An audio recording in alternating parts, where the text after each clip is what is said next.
ब्रजेश राजपूत जी को, दीपक तिवारी जी को और प्रहलाद पटेल जी को मंच पर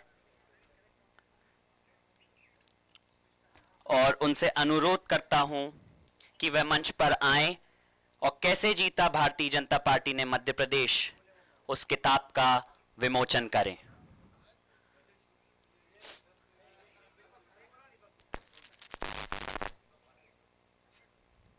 We have Minister of Panchayat and Gramin Vikas with us, Mr. Prahlad Patel, and Deepak Tiwari ji and Brajesh Rajput ji. I request all of them to please come on the stage. और कैसे जीता Bharatiya Janata party ने मध्य प्रदेश किताब का विमोचन करें।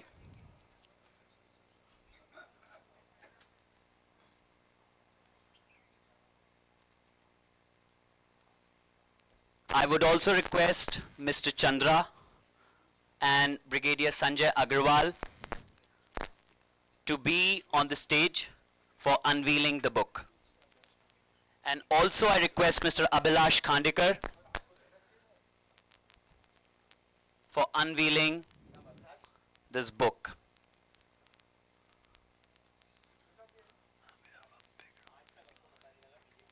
And we have a big round of applause.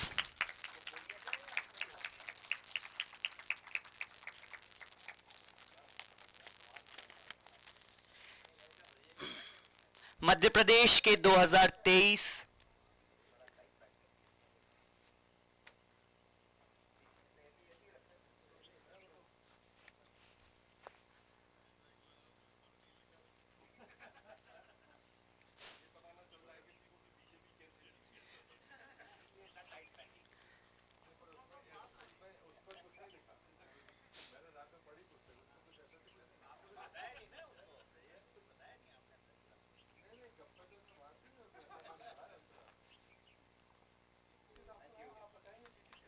A huge round of applause for all the dignitaries present.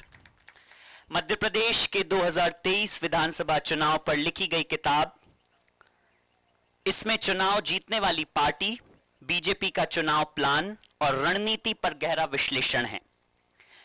Bhajpa के लिए यह चुनाव आसान नहीं था। 18 साल की सत्ता की नाराजगी झेलनी पड़ रही थी।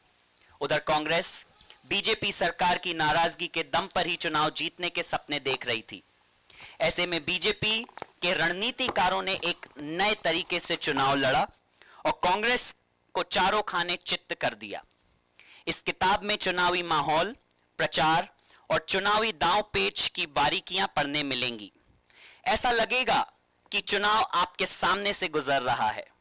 लेखक ब्रजेश राजपूत मध्य प्रदेश के जाने माने पत्रकार हैं। वो पिछले 30 साल से ज्यादा वक्त से टीवी पत्रकारिता कर रहे हैं। मध्य प्रदेश चुनाव पर यह उनकी तीसरी किताब है। हम स्वागत करते हैं ब्रजेश राजपूत जी का, जो विस्तार न्यूज चैनल के एडिटर इन चीफ हैं और पत्रकारिता में 3 दशकों से ज्यादा का अनुभव रखते हैं। उनके साथ जुड़ रहे हैं दीपक तिवारी जी, जो एक जाने माने भारतीय पत्रकार हैं और माखनलाल चतुर्वेदी यूनिवर्सिटी के वाइस चांसलर भी रह चुके हैं। मीडिया में 31 साल से ज्यादा काम करने के बाद अब वे एक लेखक भी हैं और कई इंटरनेशनल ऑर्गेनाइजेशंस के लिए मीडिया कंसल्टेंट भी रह चुके हैं। हमारे साथ जुड़ रहे हैं मध्य प्रदेश सरकार के पंचायत एवं ग्रामीण विकास मंत्री प्रहलाद पटेल जी, जो बीजेपी के वरिष्ठ नेता हैं। वो 5 बार सांसद रह चुके हैं। केंद्र सरकार में पर्यटन, जल शक्ति, खाद्य प्रसंस्करण और संस्कृति विभाग के केंद्रीय मंत्री भी रह चुके हैं। उन्होंने पूर्व प्रधानमंत्री अटल बिहारी वाजपेयी और प्रधानमंत्री नरेंद्र मोदी के मंत्रिमंडल में भी काम कर अपनी विशेष छाप छोड़ी है। नरसिंहपुर जिले के गोटे गांव के रहने वाले प्रहलाद पटेल जी नरसिंहपुर से ही विधायक हैं। आपको बता दें कि प्रहलाद पटेल जी की अहम भूमिका ने बीजेपी को मध्य प्रदेश में सफलता दिलाई। अब मैं मंच पर बैठे तीनों ही गणमानों दीपक जी, प्रहलाद जी से अनुरोध और ब्रजेश जी से अनुरोध करूंगा कि वे इस सेशन को नई उड़ान दें और आखिर क्या कुछ है इस किताब में, भाजपा ने कैसे जीता मध्य प्रदेश, हमारे श्रोताओं को बताएं। अब वागर्त का मंच आपका है। बहुत बहुत धन्यवाद। यहाँ उपस्थित सभी गणमान्य सुधी श्रोताओं का मैं स्वागत करता हूँ। मैं स्वागत करता हूँ आदरणीय प्रहलाद पटेल जी का। मध्य प्रदेश सरकार में वो मंत्री हैं, पूर्व में केंद्र में मंत्री रहे हैं, एक बहुत ही ज़मीनी नेता हैं और काफ़ी हद तक एक बड़े आदर्शवादी नेता हैं। और देश की राजनीति में मैं 2-3 लोगों का जिनका मैं हृदय से सम्मान करता हूँ, उन 2-3 लोगों में से एक हैं। बाकी 2-3 लोग कौन हैं वो अवसर नहीं है यहाँ बताने का। नहीं, मैं 1-2 मंच में पहले भी मैं आपकी अनुपस्थिति में बोल चुका हूँ सागर में ये बात। और साथ ही मौजूद हैं आज की इस पुस्तक के लेखक श्री ब्रजेश राजपूत जी, कैसे जीता बीजेपी ने मध्य प्रदेश। वो मध्य प्रदेश को एमपी कहते हैं क्योंकि वो टेलीविज़न के पत्रकार हैं, तो शॉर्ट में बोलने का एक तरीका होता है, पर हमें मध्य प्रदेश बोलना अच्छा लगता है। तो बीजेपी ने कैसे मध्य प्रदेश जीता, ब्रजेश जी से इस पर हम विस्तार से बात करेंगे। मेरा सबसे पहला प्रश्न उनसे इसी पुस्तक के बारे में होगा कि क्या है इस पुस्तक में। पर उसके पहले चूंकि हमारे बीच में प्रहलाद जी हैं और प्रहलाद जी मध्य प्रदेश में भारतीय जनता पार्टी की जो 2023 की विजय है उसके रणनीतिकारों में से एक थे, और न केवल रणनीतिकारों में से थे बल्कि 2023 के ही नहीं, भारतीय जनता पार्टी आज जो इस स्वरूप में है 1990 के बाद से, उसमें जो लीडरशिप हुआ करती थी, वो जो 5-6-8 लोग होते थे, उसमें हमेशा से शीर्ष पर रहे हैं। सिद्धांतों की राजनीति की है, पर यहाँ पर हम बात बीजेपी ने कैसे जीता इस पर कर रहे हैं और पुस्तक पर कर रहे हैं। तो प्रहलाद जी, पहला मेरा सवाल आपसे है कि बीजेपी ने मध्य प्रदेश कैसे जीता, और आपने ये पुस्तक पढ़ी है तो इसके बारे में कुछ कहें।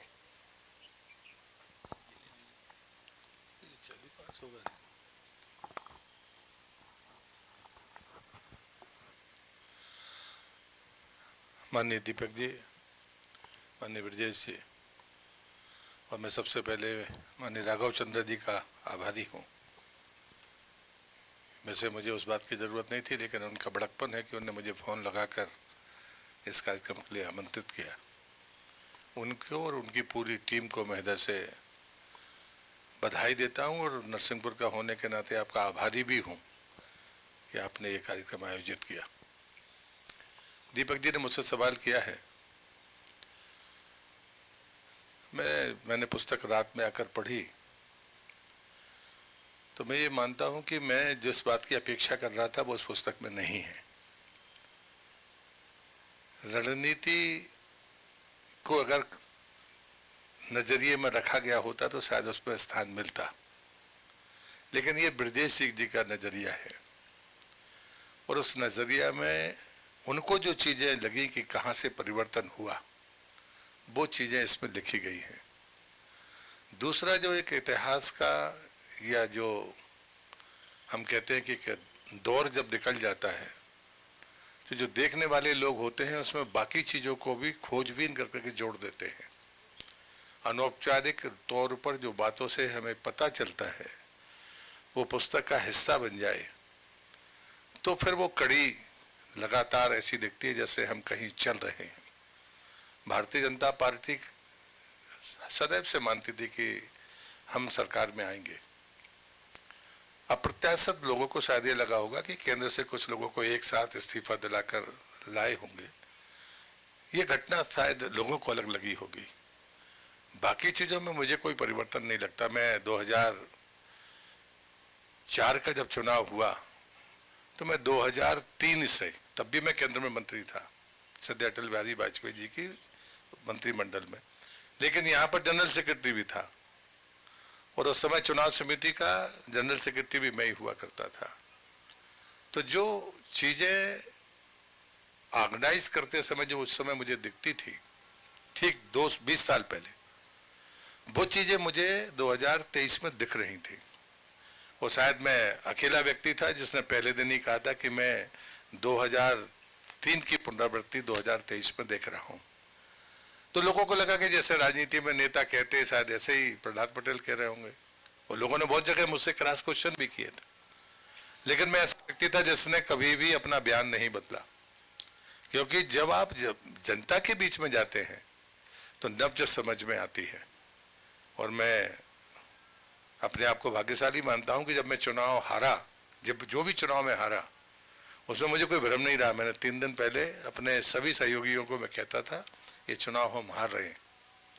मुझे लगता नहीं कि आकलन करने में अगर आप बेईमान नहीं हैं तो आप आकलन नहीं कर पाएंगे। आकलन कर सकते हैं आप, बशर्ते आपका कोई दुराग्रह ना हो। लेकिन एक पत्रकार के नाते जब आप कोई चीज देखते हैं तो आपने जो परिवर्तन या जो नेतृत्व के तरीके देखे वो आपने इस पुस्तक में लिखे हैं। मैं आपको इस बात के लिए बधाई देता हूं। और मैं मानता हूं कि व्यक्तिगत चर्चाएं भी अगर किसी पुस्तक का हिस्सा बने तो ये भी आने वाले समय में लोगों के व्यक्तित्व को पढ़ने के लिए बहुत महत्वपूर्ण होती है।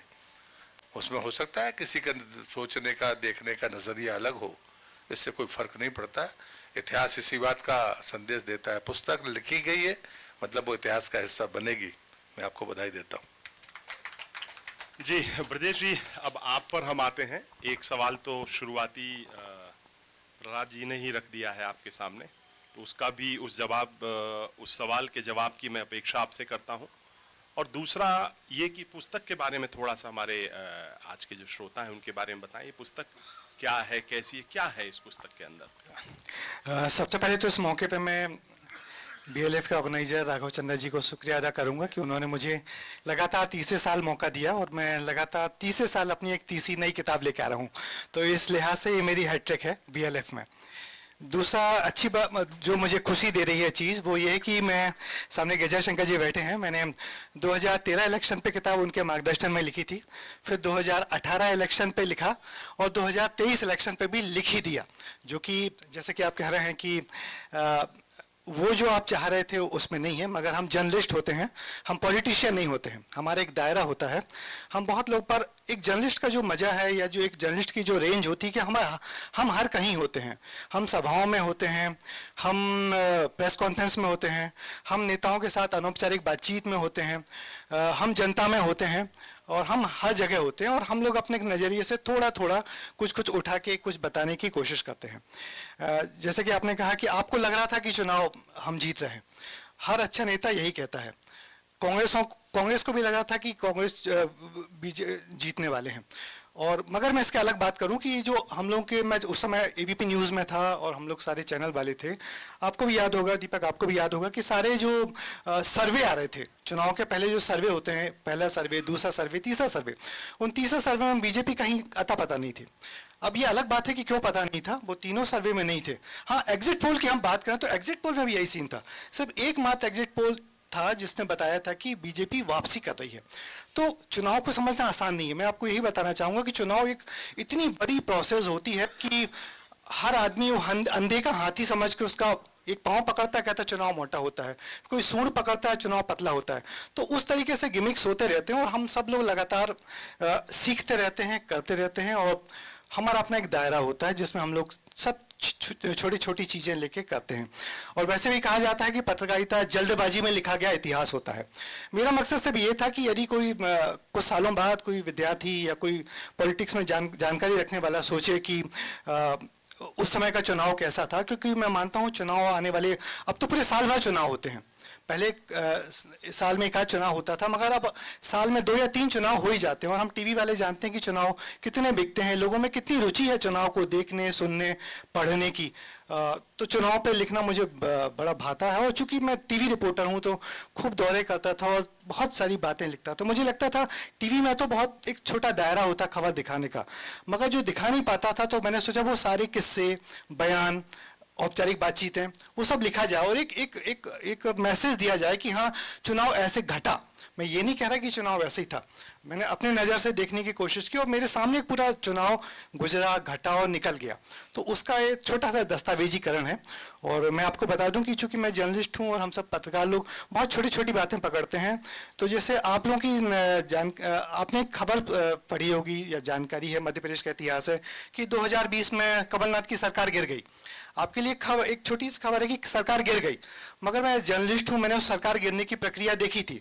तो मैंने वो एक 17 दिन पे कहानी लिखी थी, वो 17 दिन, और वो 17 दिन को मैंने इतना बड़ा लिखा था क्योंकि हम बहुत लोगों के बीच में होते हैं, उनकी बातें सुनते हैं, लिखते हैं, जानते हैं। तो एक छोटा सा एक दस्तावेजीकरण होता है, एक अपना नजरिया होता है, और बहुत ईमानदारी से लिखने की कोशिश होती है। जी ब्रजेश जी, वैसे मैं चाहता नहीं हूं कि हम लोग मध्य प्रदेश में जो 2 बरस पहले जो चुनाव हुआ, टेक्निकली 2 बरस पहले 23 में हुआ है, हम 25 में बैठे हैं, उसका हमको यहाँ पर पोस्टमार्टम करें। किंतु किताब का टाइटल ही ऐसा है कि मजबूरी में हम लोगों को उस विषय पर बात करना होगी। और खासतौर पर जब प्रहलाद जी जैसे हमारे बीच में अगर गेस्ट हैं तो पत्रकार अपने सवालों को रोक नहीं पाता। तो मुझे लगता है कि मैं अपने पत्रकार को ही जीवित रखे हुए हूं और रखना चाहूंगा। तो सवाल आपसे है कि कैसे जीता बीजेपी ने? ये नहीं बताएंगे। नहीं, ये नहीं बताएंगे। नहीं, देखते हैं। मुझे लगता है कि मध्य प्रदेश में दोनों पार्टियां हैं। पिछला जो पोलराइजेशन था वो भारतीय जनता पार्टी ने अपने ध्यान में रखा, कांग्रेस उस पोलराइजेशन को भूल गई। ये किस पहली चीज का गलती। पोलराइजेशन? कास्ट पोलराइजेशन, पार्टियों का पोलराइजेशन। पिछला जो चुनाव भाजपा हारी थी उसमें पोलराइजेशन हुआ था, हमारे खिलाफ लोग लामबंद हुए थे। हमेशा कांग्रेस को लगता था कि वो पोलराइजेशन बना रहेगा, ये कांग्रेस की पहली भूल थी। दूसरा, लीडरशिप को लेकर जो असमंजस थी और जो बदलाव हुए थे सत्ता के, वो अस्वाभाविक थे और इसलिए जनता असहज थी। लेकिन उस पूरे हिस्से को पास आउट करने के लिए जब केंद्र से बाकी लोगों को लाया गया तो उसमें इतना बड़ा जो वैक्यूम था वो खत्म हुआ, ये कांग्रेस को अंदाज ही नहीं पड़ा। तीसरी बात मुझे लगती है कि आप ये बात देखो कि हमारी लीडरशिप ने रीजन से लोग नेता लेकर आए, वो हर रीजन से एक व्यक्ति था। जबलपुर से 2 थे हम, क्योंकि जबलपुर सबसे बड़ा संभाग था।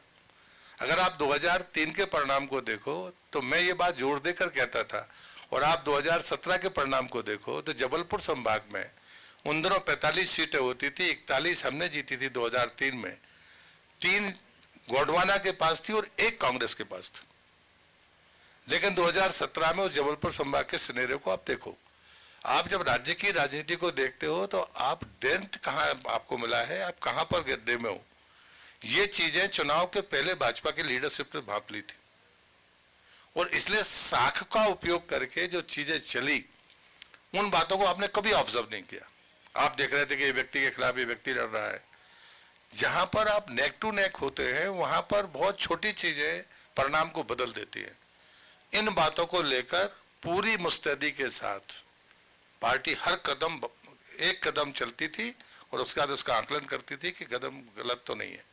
और इसलिए आपने देखा होगा कि शुरू में मेरी सभाएं बहुत हुई हैं, सर्वाधिक सभाएं मेरी हुई हैं, क्योंकि मैं पूरी तरह से राज्य के पिक्चर से बाहर था। तो ये चीजें देखने में ऐसी लगती हैं, लेकिन सच्चाई ये है कि वो एक स्ट्रेटजी थी कि एक नया चेहरा है जिसने का बीच में अपनी दूरी बनाई है और कोई वोट बैंक है जो ठीक हो सकता है। इन चीजों को कभी कांग्रेस भांप ही नहीं पाई। और मुझे लगता है कि ये 3-4 चीजें मैं देखता हूँ इस चुनाव में, और उसके बाद जो उठाव दिख रहा था उस कारण से मेरे जैसे व्यक्ति कह रहा था हम 2003 की पुनरावृत्ति कर रहे हैं। कोई विश्वास नहीं कर रहा था, लेकिन मैं कह रहा था क्योंकि मैं जबलपुर संभाग में रहता हूँ और मुझे समझ में आ रहा था कि क्या परिणाम आने वाले हैं। कारण जो भी हो, उसके 10 कारण है जिसकी चर्चा मैं यहाँ नहीं करूंगा, लेकिन सच्चाई यही है कि जितने लोग बाहर राज्य में लाए गए और जो टीम के साथ चुनाव लड़ा गया, सामूहिक नेतृत्व जीत का बड़ा कारण है। और इसलिए मुझे लगता है कि और उसके पीछे अगर कोई देखे तो 17 का चुनाव मत देखिए, 17 के बीच का जो घटनाक्रम हुआ है वो महत्वपूर्ण था।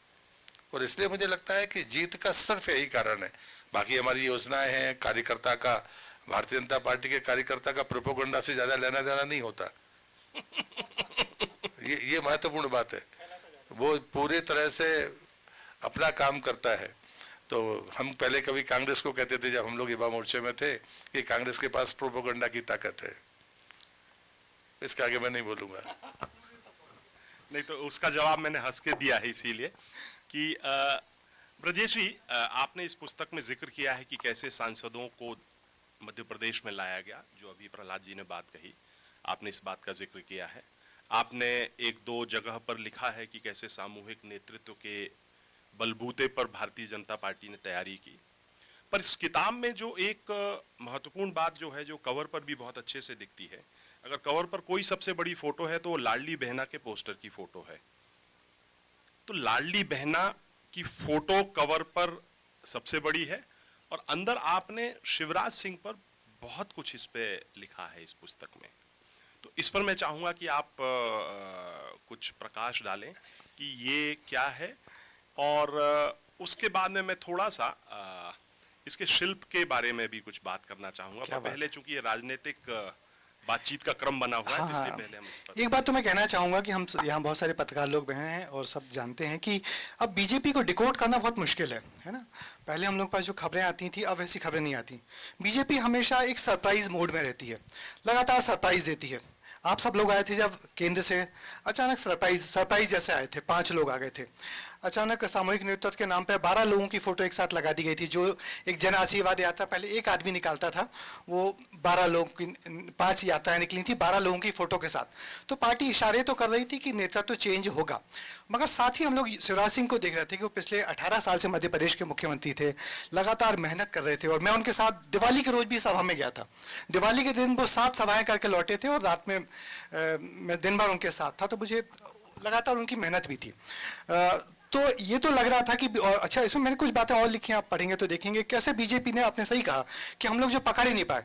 बीजेपी ने जो आरएसएस की दम पे जो अपना कैंपेन चलाया, और आरएसएस 1.5-2 लाख बैठकें की, और बैठकें ऐसी नहीं होती थी इतनी बड़ी बैठक सिर्फ 8 लोगों की होती थी। एक व्यक्ति किसी 2 लोगों के घर के बीच में जाता था, इकट्ठा करता था और 3 बातें करके सिर्फ 10 मिनट की मीटिंग करके चला आता था। वहां वो किसी नेता का नाम नहीं लेता था, किसी पार्टी का नाम नहीं लेता था। 2-3 मुद्दे होते थे कि आपको वोट देना है, पूरे परिवार को लेकर वोट देना है।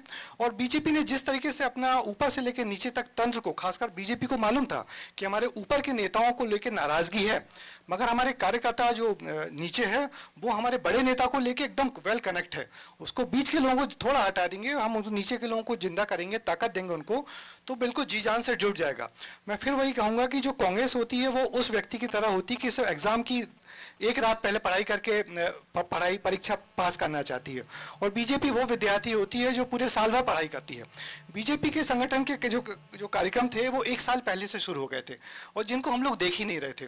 बीजेपी ने अपने बूथ लेवल कार्यकर्ता को इतना मजबूत किया, इतना सम्मान दिया कि वो गजब है। बीजेपी ने साथ में जब से मोदी जी आए हैं टेक्नोलॉजी का उपयोग करना शुरू किया है।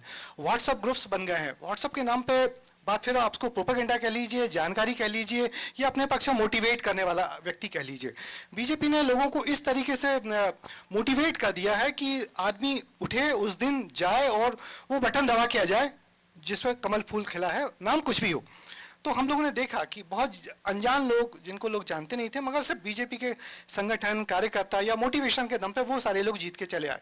तो बीजेपी ने लगातार संगठनात्मक गतिविधियां की। मैं सही कह रहा हूं कि जब चुनाव के परिणाम आए तो हम सब चौंक गए।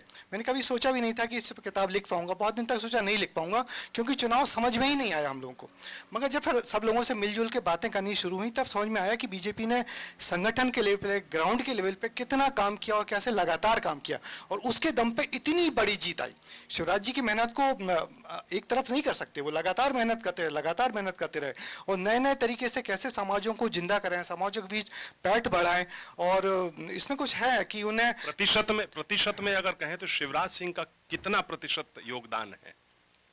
मैं तो कहूंगा 50% योगदान है उनका, क्योंकि पार्टी जीत तो रही थी, पार्टी बहुमत तो ला रही थी, मगर बाकी की जो 30-35 सीटें आई हैं वो मोदी जी और बाकी नेतृत्व के चलते आई हैं। मगर उनकी मेहनत को हम लोग जाया नहीं कर सकते, उन्हें लगातार मेहनत की है। मैं आपको बताऊं, हाँ, ब्रजेश जी ने ठीक लिखा है। शिवराज जी की लोकप्रियता को, शिवराज जी की योजनाओं को, उनके परिश्रम को नकारा नहीं जा सकता।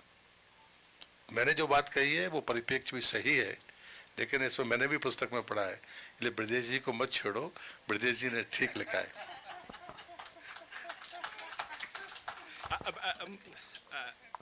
नहीं, मैं इसलिए कहलाना चाह रहा हूं क्योंकि आपने इस पुस्तक में शिवराज सिंह के बारे में बहुत कुछ लिखा है, और अगला मैं सवाल आप पर आऊंगा क्योंकि वो आपसे भी संबंधित एक है, महत्वपूर्ण चीज है। शिल्प के बारे में थोड़ी सी हम बात करें क्योंकि बहुत सारे यहाँ पर लेखक गण बैठे हुए हैं, पत्रकार बैठे हुए हैं। एक रिपोर्टिंग जो आप करते हैं, मैंने पिछले 7 साल पहले छोड़ दी रिपोर्टिंग। एक रिपोर्टिंग और पुस्तक लेखन में कितना अंतर है, और ये जो किताब है ये उस बीच में कहां पर है? इसको आपने किस तरह से लिखा है कि क्या एक, हालांकि पीछे आप इसमें लिखते हैं कि ये रिपोर्टाज है, पर जो अखबारी रिपोर्टिंग है, टेलीविजन की रिपोर्टिंग है, और एक पुस्तक, उसमें कितना अंतर आप इसमें किया है? मैंने ये सोच के तो कुछ लिखता नहीं हूँ कि ये क्या है, कैसा बनेगा, किस रूप में आप उसको आंकेंगे। मेरा तो ये है कि मैं एक रिपोर्टर हूँ, ग्राउंड पे घूमता हूँ, खूब सारे हम लोग के पास जिंदा कहानियाँ, किस्से होते हैं, और एक नरेशन होता है। क्योंकि टीवी के व्यक्ति हैं तो हम विजुअल्स पकड़ते हैं। तो शुरुआत में जब हमने लिखना शुरू किया तो लोगों ने कहा कि आप ऐसा लिखते हो कि विजुलाइज होते हो, लगता है कि हम उस जगह पहुँच गए। तो बेसिकली ये नरेशन है, एक ग्राउंड रिपोर्टिंग का फील है। तो इस किताब, ये कोई एकेडमिक किताब नहीं है जिसमें राजनीति शास्त्र की बात की गई हो या पुराना इतिहास मैंने लिखा हो, इसमें वैसा कुछ नहीं है। एक रिपोर्टिंग का फील है, इसलिए आप इसको एक बैठक में या 2 बैठक में पढ़ जाएंगे। तो कोशिश यही की गई कि जो ग्राउंड की रिपोर्ट्स थे, जो किस्से थे, कहानियाँ थे, या जो टिट बिट्स थे, बहुत सारी चीज़ें जो बहुत लोगों को मालूम नहीं होती, और हम लोग जो देखते रहते हैं लगातार घूम घूम के, तो उन सब का कंपाइलेशन है, और धीरे धीरे एक निष्कर्ष की ओर हम लोग बढ़ते हैं कि सबका। क्योंकि एक चीज जो मैं पाता हूं, जी जी जी, मतलब आप मध्य प्रदेश वाला एमपी वाले से वो कर रहा है। वास्तव में ये यात्रा वृत्तांत है, हम पैदल चले या देखें। अगर आप हिंदी साहित्य की भाषा में कहेंगे तो ये यात्रा वृत्तांत है, जो हमने देखा, जिन जिन लोगों के पास हम गए, हमने जो महसूस किया, हमने लिख दिया। इसलिए पुस्तक पढ़ते समय आप उससे अलग नहीं होते हैं जब तक पूरी पलटा नहीं लेते। तो यात्रा वृत्तांत का यही असर होता है कि आप अगर उस दृष्टि से चलते तो आपको लगता है कि नहीं, हम चलते ही जा रहे हैं। तो मुझे लगता है कि ब्रजेश जी के लिए मैंने शुरू में कहा कि ये उनका नजरिया है, चुनाव को देखने का अपना सबका नजरिया होगा। इनका नजरिया है, आपका नजरिया अलग होगा, मेरा नजरिया अलग है, लेकिन ब्रजेश जी का नजरिया है, और वो एक ऐसी यात्रा है जिसमें परिणाम के बाद भी वो चलती रही, इसलिए वो पुस्तक लिख पाए। जी, चूंकि आपने नर्मदा यात्रा की है, पैदल यात्रा की है, तो यात्रा वृत्तांत की बात आई। यात्रा वृत्तांत बिल्कुल आप ठीक कर रहे हैं, और जो लोग ब्रजेश को पढ़ते हैं वो जानते हैं इनकी लेखन शैली में एक रवानगी है और एक फ्लो है, और जो पढ़ने में जिसको कहें कि बोझिल नहीं लगता कभी किसी को। और ये अच्छी बात है, इन्होंने अपनी सभी पुस्तकों में उसके लिए बरकरार निरंतर रखा है। विषय भले ही राजनीति का विषय हमें लगता है कि बहुत रुचिकर है, पर बहुसंख्यक लोगों को राजनीति का विषय रुचिकर नहीं लगता है, तो उसको इन्होंने रुचिकर शैली में एक स्क्रिप्ट की तरह इसको लिखा है। इसलिए मैं चाह रहा था कि आप इस पर कुछ कहें। प्रहलाद जी, एक सवाल जो मैं आपसे करना चाहता हूं, जो ब्रजेश जी ने लिखा है इसमें, हालांकि वो एक कारण नहीं हो सकता भारतीय जनता पार्टी के मध्य प्रदेश में इस कदर से जिसको कहें मजबूत होने का, क्योंकि भारतीय जनता पार्टी, जिन लोगों को ना मालूम हो, 1925 में जब राष्ट्रीय स्वयंसेवक संघ की स्थापना हुई तो उसकी जो पहली शाखा जो नागपुर में हुई, उसके बाद में जो दूसरी शाखा थी वो मध्य प्रदेश में लगी। और अमूमन लोग मानते हैं कि वो उज्जैन में महाकाल प्रांगण में हुई थी, पर नहीं, वो देवास में लगी थी। जो देवास के जो राजा थे उन्होंने वो की। उसके चूंकि ये एक बहुत अच्छा अवसर है मुझे लगता है कि ये कहने का कि मैं भी एक फ्रेज में यूज करता था 2003 के समय ज्यादा, जब उमा जी चुनाव लड़ रही थी, कि भारतीय जनता पार्टी का ये जो मैंडेट आया है ये आना ही है क्योंकि भारतीय जनता पार्टी तो मध्य प्रदेश का मायका है। इस फ्रेज के लिए बाद में हमने कभी देखा कि कोई एक कवि उपयोग कर रहे थे कि भाजपा का मायका मध्य प्रदेश। तो इधर पिछले 8-9 महीने पहले मुझे एकेडमिक दृष्टि के कारण मुझे लगा कि जानना चाहिए कि आखिर कारण क्या है। भारतीय जनता पार्टी, आज जो भारतीय जनता पार्टी है, 90 की भारतीय जनता पार्टी नहीं है। 90 से तो आप लोग निकले हैं, जो 90 से जो लोग निकले वो आज चेहरा है, पर ये पार्टी 1925 से इसकी यात्रा चालू हुई और वो जो यात्रा चालू हुई उसमें अनेकों चेहरे हैं, तो मुझे लगा कि क्यों ना इस पर एक इतिहास की दृष्टि से एक दस्तावेज, आर्काइवल वैल्यू की एक किताब कुछ लिखी जाए। तो उस दृष्टि से जब मैं मध्य भारत विधानसभा की कार्यवाहियां देख रहा था, तो वो कार्यवाहियां देखना इतना मौजू है किसी के लिए जिसको आज भारतीय जनता पार्टी की राजनीति समझना है, कि वहां की जो चर्चाएं हैं आज देखते हैं कि आज वो मूर्त रूप ले रही हैं, और जबकि वहां पर मध्य भारत की विधानसभा में गिने चुने बमुश्किल से 13-14 जनसंघ के सदस्य हुआ करते थे, और चुनिंदा 1-2 हिंदू महासभा के सदस्य हुआ करते थे। पर भारतीय जनता पार्टी का जो असली उदय हुआ हिंदी पट्टी में, वो उदय हुआ जब ओबीसी के लिए भारतीय जनता पार्टी ने एक बहुत सुनियोजित तरीके से अपने साथ में जोड़ा। इस पुस्तक में आपने उसका जिक्र किया है कि कैसे ओबीसी के लिए साधा, और ये मध्य प्रदेश की राजनीति की विशेषता कही जाए कि 2003 के बाद से जितने भी मुख्यमंत्री हुए हैं, कांग्रेस का रेजिम अगर छोड़ दिया जाए, और हमारे बगल में जो प्रहलाद पटेल जी बैठे हैं, मूलतः तो ये मुख्यमंत्री मटेरियल हैं वैसे, और कब बन जाए ये भी भरोसा नहीं है, तो फोटो तो अभी खींच ही लेना चाहिए इनके साथ में, क्योंकि मैंने नरसिम्हा राव के साथ में एक फोटो खींची थी जब वो मानव संसाधन मंत्री हुआ करते थे। उस समय मैं स्कूल में था, और जब वो प्रधानमंत्री बन गए तो हम कहते थे ये देखो प्रधानमंत्री के साथ में फोटो। तो प्रहलाद जी उस ओबीसी राजनीति का, न केवल मध्य प्रदेश, जिन लोगों को जानकारी ना हो तो उत्तर प्रदेश में एक समय सबसे ज्यादा कैंपेनिंग और सबसे ज्यादा चुनावी दौरे प्रहलाद जी करते थे। इसको लेके आप कुछ प्रकाश डालें कि ये कितना इस जीत का कारक है। नहीं, मुझे लगता है कि थोड़ा संशोधन करना चाहिए। जितनी भी किसान और लड़ाकू जातियां नहीं हैं, वो संघ विचार से सदैव सहमत रही हैं, और राजनीतिक तरीके से नेतृत्व मिला नहीं मिला, तो मैं इस बात को इसलिए नहीं मानता कि कल्याण सिंह जी जैसे लोग, वो प्रारंभ से, जनसंघ के प्रारंभ से लेकर अंत तक उनकी लीडरशिप रही है। मध्य प्रदेश में जिन क्षेत्रों से हम लोग नेतृत्व करते हैं, वहाँ पर कामकाज बाद में हुआ। जैसे उदाहरण के लिए मैं गोटेगांव में था, तो हमारे अनुषंगिक क्षेत्र में अगर किसी को कार्यकर्ता चाहिए था तो हम देते थे। तो मध्य भारत में विचार की जो ताकत थी वो बहुत ताकतवर थी, लेकिन महाकौशल में और विंध्य में हम उतने ताकत वैचारिक रूप से नहीं थे। हमारा कामकाज नहीं था, लेकिन पार्टी का काम खड़ा हुआ। जैसे उदाहरण के लिए अगर आप राजनीतिक इतिहास देखेंगे तो 2003 में रीवा में पहला भारतीय जनता पार्टी का एमएलए बना, उसके पहले नहीं बना, जबकि वहां पर बीएसपी का सांसद बन गया। तो ये जो चीजें हैं हमें देखनी पड़ेंगी। तो विंध्य की राजनीति में हम देरी से पहुंचे। ऐसा नहीं था कि हमारा काम बिल्कुल नहीं था, लेकिन हमारा काम था, लेकिन हमारे पास लीडरशिप नहीं थी। और उसका परिणाम आप देखो कि एक तरफ कांग्रेस की राजनीति में जो लीडरशिप है वो सोशलिस्ट पार्टी की आई हुई लीडरशिप है, ऐसे ही रीवा संभाग में जो हमारी लीडरशिप है वो कमोबेश सोशलिस्ट है। जबकि ऐसा नहीं कि जनसंघ की लीडरशिप नहीं थी, दादा सुखेंद्र सिंह जी, जगन्नाथ सिंह जी, अच्छी लीडरशिप थी हमारे पास, लेकिन रीवा में नहीं थी। तो हमें, हाँ, इसलिए मुझे लगता है कि इन चीजों को हम नजरअंदाज नहीं कर सकते। लेकिन ये सच है कि भारतीय जनता पार्टी हो या हमारा वैचारिक जो हमारी मातृ सत्ता है, मातृ संगठन है, उसने सदैव लीडरशिप पैदा करने का हमेशा से रुख रखा है। वो मानती थी कि हर वर्ग में हमारा नेतृत्व होना चाहिए, और वही काम हम चुनाव में भी करते हैं आज भी, छोटा चुनाव हो या बड़ा चुनाव हो। जातियां हैं, इस देश की सच्चाई है।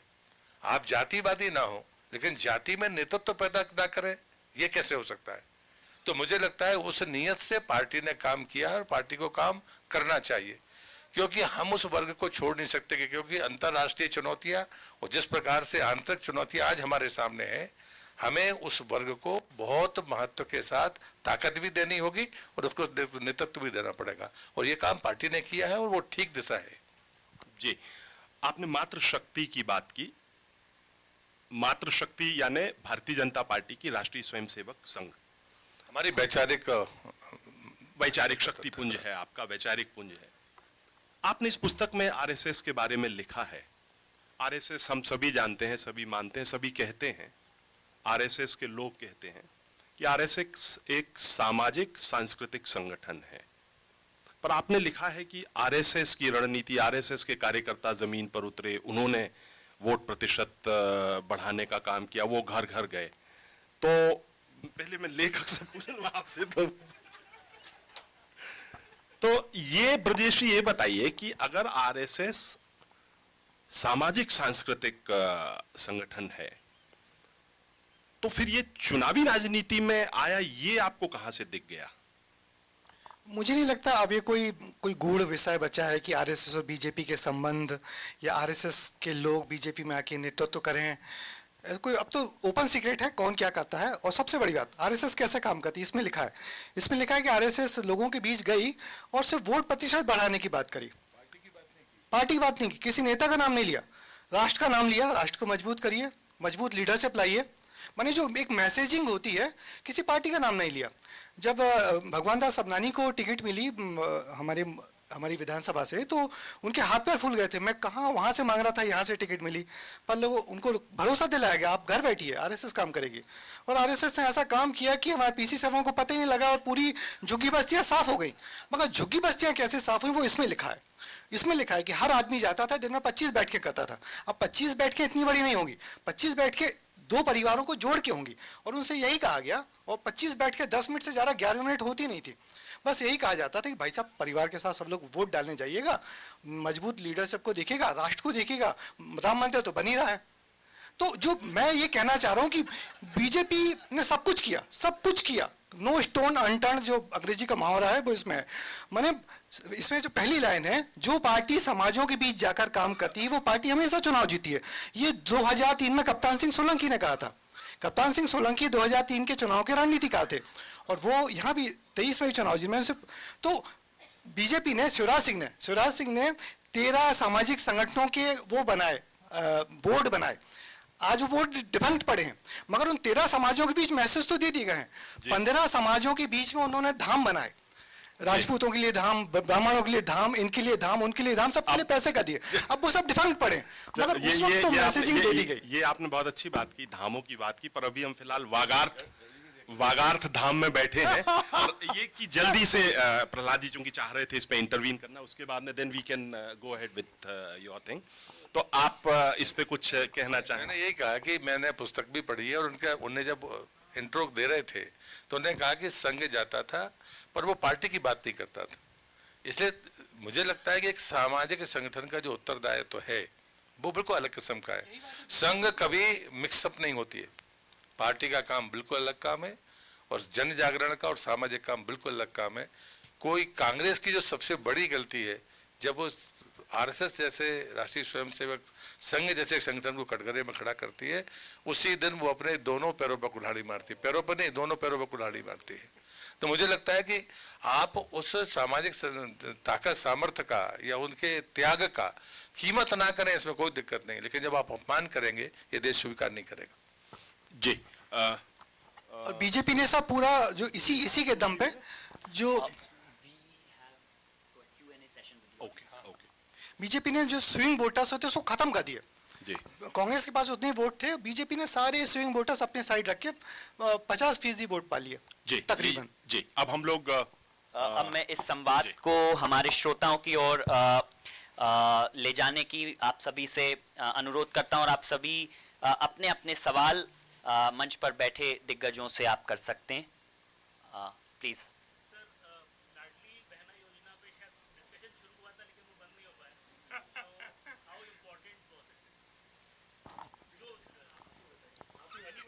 है योजनाओं का प्रभाव पड़ता है और मुझे लगता है कि इसे स्वीकार करने में इसलिए आपत्ति नहीं होनी चाहिए कि हमारी जितनी भी योजना, चाहे अटल जी प्रधानमंत्री सड़क लेकर आए हों या बाकी लेकर आए हों, योजना आती है तो उसका प्रभाव होता है। सोशल, जब मैं सरकार बनी तो मैं ऐसा व्यक्ति था जिसने कहा था कि हर स्कीम का सोशल ऑडिट होना चाहिए एक समय के बाद।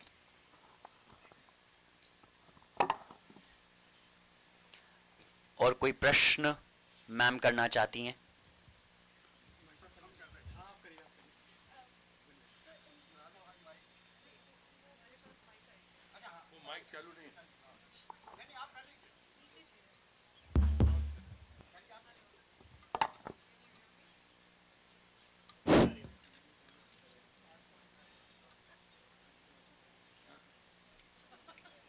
ये कह रहे हैं आपके पास जाके बंद हो जाता है तो वो अच्छा बोल हाल ही में एक पढ़ा? अभी हाल ही में एक खबर छपी थी अखबार में जिसमें 60 लाख लोगों के नाम काटे गए हैं लाड़की बहना योजना के हितग्राहियों के महाराष्ट्र में। कहने का तात्पर्य यह है, अभी मेरे एक विद्वान कुलीग ने बोला भी कि इसका इकोनॉमिक इम्पैक्ट क्या होगा। बहुत रणनीति की बात हुई, बहुत हुई, पर सब जानते हैं चुनाव तब बदला जब लाडली बहना योजना आई, और आपने भी अपनी पुस्तक में उसको सबसे पहले दिखाया है। पर इसकी एक सीमा होगी। अभी आपने कहा मंत्री जी, योजना आती है तो उसका इम्पैक्ट होता है। अब जब इसकी सीमा हो जाएगी तो कौन सी योजना लाएंगे? वैसे ही हालत खस्ता है वित्तीय। मुझे कोई दुविधा भी नहीं है ये कहने में, और लेकिन मैं कोई आंख बंद करके अपनी बात भी नहीं कहता हूं। मैंने पहले दिन ही कहा था सरकार बनने के समय हर योजना का सोशल इम्पैक्ट क्या है ये होना ही, इसकी चर्चा होनी चाहिए।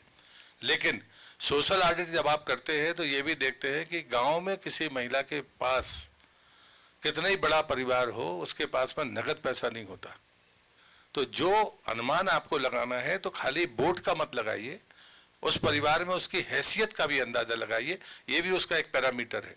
तो मुझे लगता है कि आज नहीं, और जहां तक सवाल जैसे काटने की बात आई है उसके पैरामीटर्स बड़े साफ है कि आप रजिस्ट्रेशन तो करा लेते लेकिन आप इनकम टैक्स पेयर हैं, बाकी चीजें हैं, तो उसमें पहले से थी कि वो नहीं होंगे, उसमें कोई नई बात नहीं है।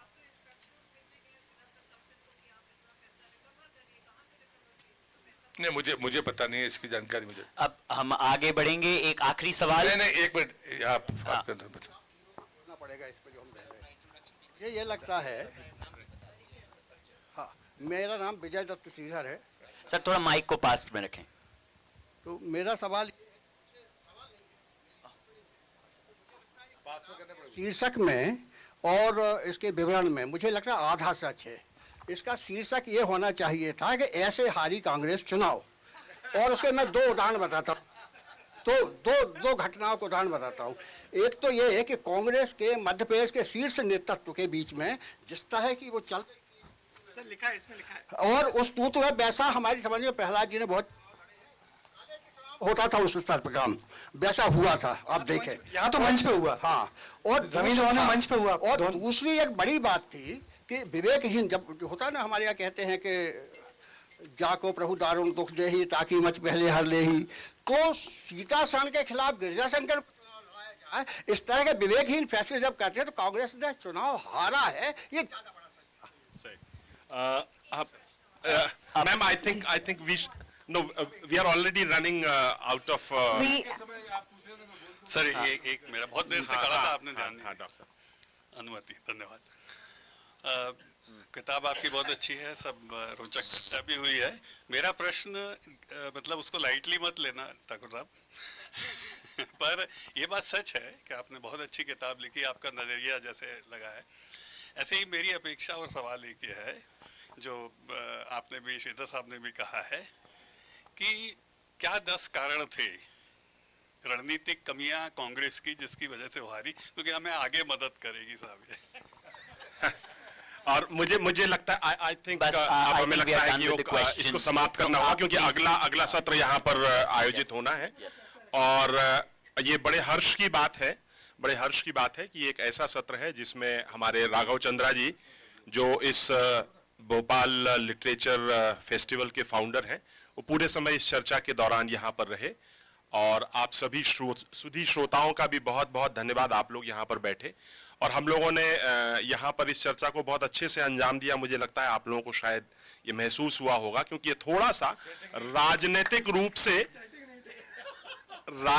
रूप से ये थोड़ा सा, जिसको कहें कि एक बहुत ही पेचीदा सा विषय है, इस तरह से सार्वजनिक चर्चा करना, और खासतौर पर जब मध्य प्रदेश सरकार के एक सीनियर मोस्ट मंत्री का उसमें पार्टिसिपेशन हुए। और आप लोगों ने बहुत आप लोगों ने बहुत अच्छे से अपनी बात पर, ब्रजेश जी आपने बहुत अच्छे से अपनी पुस्तक के बारे में बताया। और आपका प्रहलाद जी बहुत बहुत धन्यवाद जो आप आए, आपने इस पुस्तक के विमोचन के लिए यहाँ समय दिया है। आप तीनों का हम तहे दिल से धन्यवाद करते हैं और इस पीढ़ी में एक कदम आगे बढ़ते हैं। एक सवाल मैं ऑडियंस से करूंगा, जो भी विजेता होगा उसे डेल कार्नेगी की एक किताब दी जाएगी। सवाल है, which famous queen ruled over the Gond kingdom in parts of the present day of Madhya Pradesh? Sir, Himanshu. उनको मिल चुका है अवार्ड। क्या? Please, it's a right answer. Please आप आ जाइए आगे। सर आप आ जाइए। अरे ये तो हाँ, हमारी किताब से रिलेटेड होना चाहिए भाई। ये सर ये वो बीजेपी ने कितनी सीटें जीती है, कांग्रेस ने कितनी? सर वो क्वेश्चन एंड आंसर्स। ये तो सेटिंग हो गई है। मिलते जाने दो। अच्छा, एक आप प्लीज फोटो ऑप के लिए आगे आ जाएं। मतलब पुस्तक में फोटो भी डबल एडवांटेज। जोरदार तालियों से आप लोग तालियों की गड़गड़ाहट की आवाज आएगी तो बहुत खुशी होगी। हमारे विजेता डेल कार्नेगी की बेहतरीन किताब समृद्ध जीवन जीना, उन्हें वो मिली है। एक बात मैं कहना चाहूंगा कि मेरे लिए आज बड़ा खास मौका है कि मेरे पिताजी भी यहाँ पे हैं, मेरी वाइफ है, मेरी बेटियां हैं, गिरिजा शंकर जी है जिनसे मैंने चुनाव पे पढ़ना लिखना समझना सीखा, मेरे विस्तार न्यूज़ के काफ़ी सारे लोग हैं और आप सब लोग हैं, आपका बहुत बहुत शुक्रिया। इस बेहतरीन सत्र के अंत में मैं माननीय राघव चंद्रा सर को मैं आमंत्रित करना चाहूँगा, जो हमारी संस्था के सदस्य हैं, प्रेसिडेंट हैं और अध्यक्ष हैं, और निवेदन करता हूं कि वो हमारे आदरणीय वक्ताओं को एक स्मृति चिन्ह भेंट करें। यह सुंदर कलाकृति पद्मश्री भील कलाकार भूरीबाई ने भोपाल लिटरेचर फेस्टिवल 2025 के लिए विशेष रूप से बनाई है और ये प्रकृति हम सब और हमारे पर्यावरण के गहरे रिश्ते को दर्शाती है। हमारे वक्ताओं का बहुत बहुत धन्यवाद आपके ज्ञान और विचारों के लिए। यह स्मृति चिन्ह आपके योगदान और आपके शब्दों की अमिट छाप को दर्शाता है।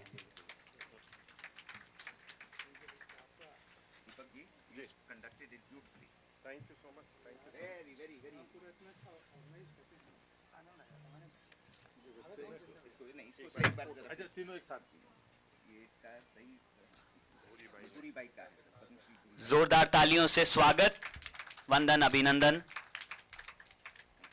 धन्यवाद। ये साफ कर रखिए ना, इसके साथ इसको पैक करके